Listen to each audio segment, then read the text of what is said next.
Hello and welcome to Cryptid by Region, Italy. Today we are exploring the region that a lot of my bloodline is from, and that would be Italy. Known as the Bel Paese, or Beautiful Country, there are many wonderful and fantastic sights, but there are also quite a few creatures of the cryptid realm that call this land home.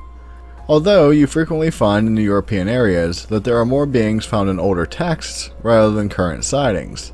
This can prove difficult when making videos of this nature, but I did my best to try to separate the myths from creatures that are actually thought to exist. So join me once again in our global Cryptid Family Road trip as we leave our previous destination of Germany and head to Italy. As usual, when it comes to the regions we talk about in this series, Italy has a very long and lush history. However, it is due to this that in order to keep with my time frames, I will need to paraphrase and breeze through large portions of it. Ancestral humans originally came to the area as far back as 850,000 years ago near Fort-de-Lis, with many various cultures following in other locations. This would include many under the name of the Italic people, which involved the likes of the Latial culture or Latins, the St people or Veneti, and the Osco-Umbrians. It is worth noting that the famed Ötzi the Iceman was discovered in the Ötztal Alps, which borders Italy and Austria. The Latins eventually unified the tribes, and in the process inducted them into becoming Roman citizens. They would then become a republic in 509 BC, but were challenged unsuccessfully by the Celtic Gauls. The republic, now an empire, would then famously branch out and take over much of the adjoining lands through the following years. The empire would keep some form of stronghold over the lands until around 395 AD, when the Germanic general with barbarian background named Odoacer would conquer the area. Through the years, various Germanic tribes would vie for control of Italy, with the Ostrogoths taking over. Then after 33 years, the Lombards would seize control, who would then be absorbed after a battle with the Franks. Following all this, Italy and much of Europe would be considered part of the Holy Roman Empire. Over the next few years, wars would emerge between the city-states themselves as well as from the French and Turks. Jumping ahead, in 1796, Napoleon invaded the area, and over a 3-year period, he managed to conquer much of Italy for France. In 1805, he formed the Kingdom of Italy and proclaimed himself the King of Italy. With Austria, Russia, and Prussia joining forces and mounting pressure against France, Napoleon's rule would come to an end on April 11, 1814, with the Treaty of Fontainebleau. Following this, for many years afterwards, Italy made attempts to unify its areas into one. Much of what we see today was separated into many city-states, duchies, and various small kingdoms. Finally, on June 2nd of 1946, Italy became officially its own country. Before starting, I would like to state that Italy actually includes over 400 islands, many of which have their own flags. As such, I won't be going into them since that would be really drawn out. So we are only looking at the main one. The flag of Italy, known as Il Tricolore, was actually designed from the French flag while Napoleon was in control. The flag has largely stayed the same through history until 1861, when they became a monarchy under the House of Savoy. It was then changed to look like this until it was reverted back to the original design in 1946 when they became a republic. The meaning behind the colors is apparently up for debate, with many different points of view. Some say the green stands for freedom, the white is purity and faith, and the red represents love. Others claim the green means hope, the white, faith, and the red is charity. Finally, the last theory is that the colors represent the landscape, with green representing the countryside, the white symbolizing the Alps, and the red indicating the blood that the Italian people shed through history. So, what cryptids does Italy have? As stated prior to all the history, more recent sightings of cryptids in the area seem a little hard to come by. When we find this happen, I'm not sure if these type of topics aren't frequently talked about, or if the stories are held locally.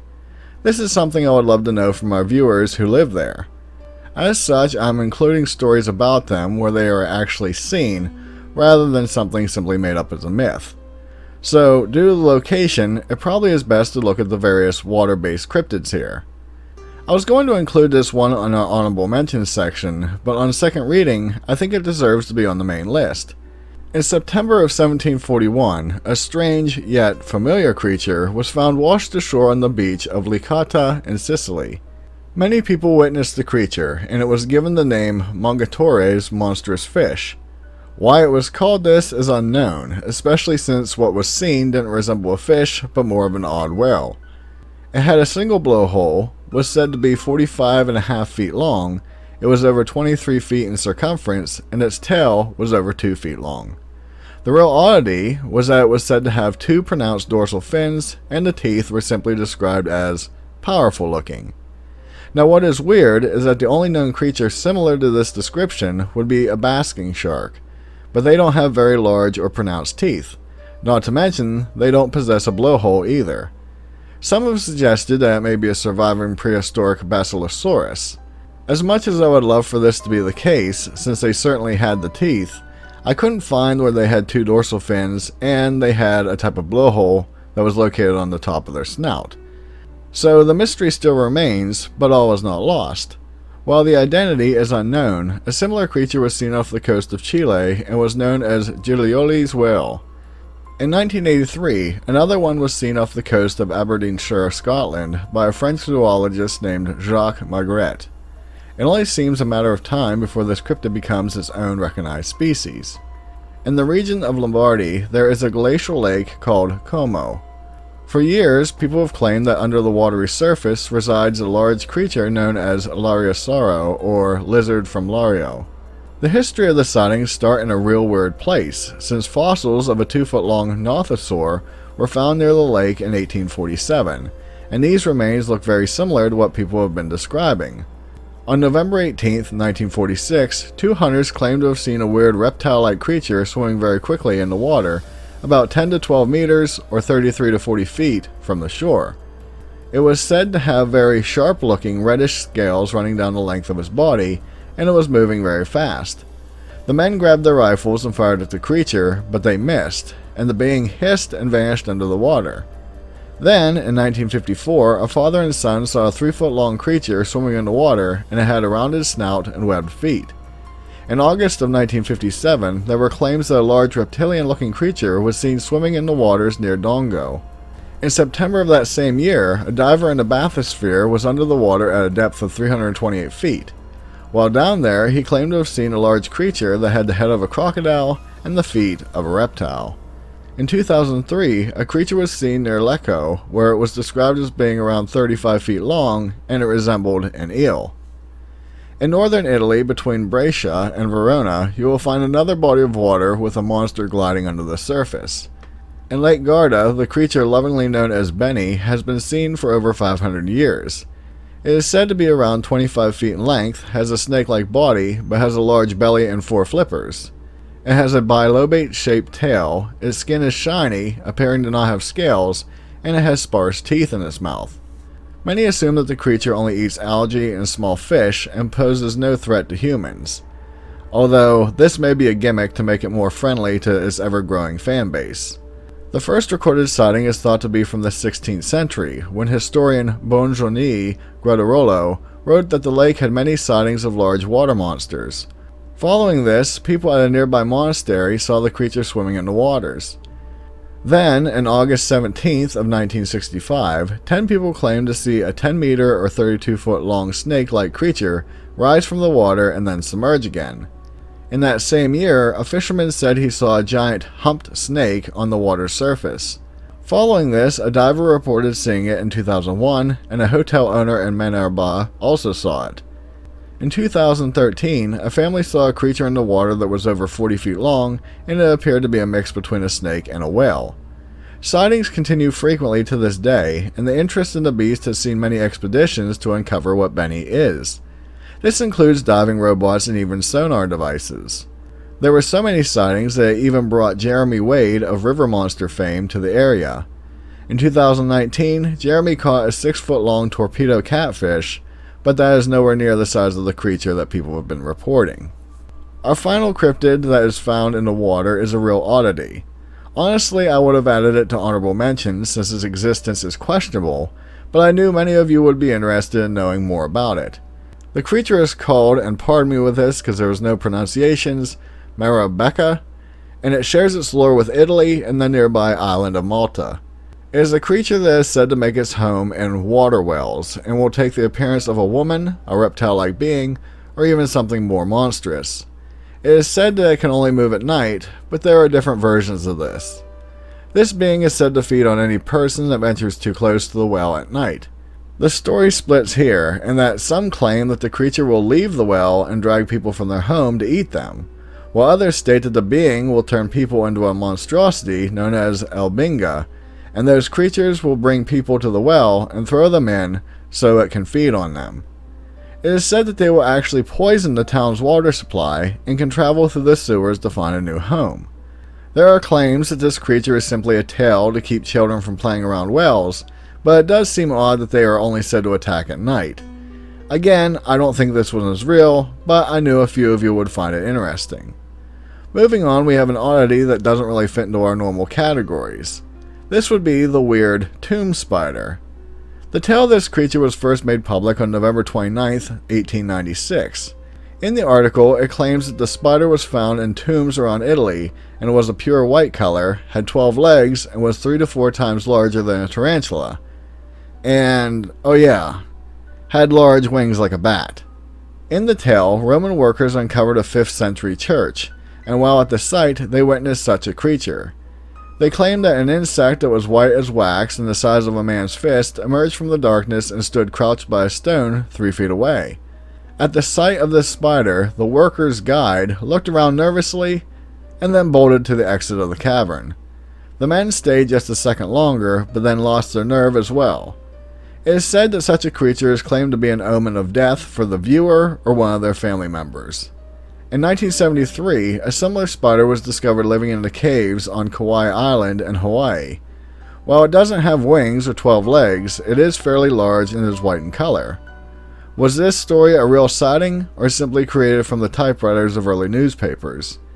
Even though I am not afraid of spiders, let's just say I have no intent of finding out if the legends are true. As usual, I couldn't talk about every creature found here. Well, in this country's case, there were quite a few that didn't have a lot of information about them. So, here are our honorable mentions section. Of course, first on our list is wait a second. Italy doesn't actually have a Bigfoot sighting.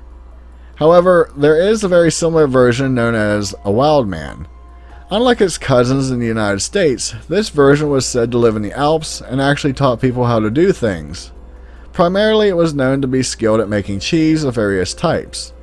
Even though these beings were friendly and helpful, it is said that they were driven to extinction for some unknown reason. To this day, you can still see their images on many Italian restaurant signs.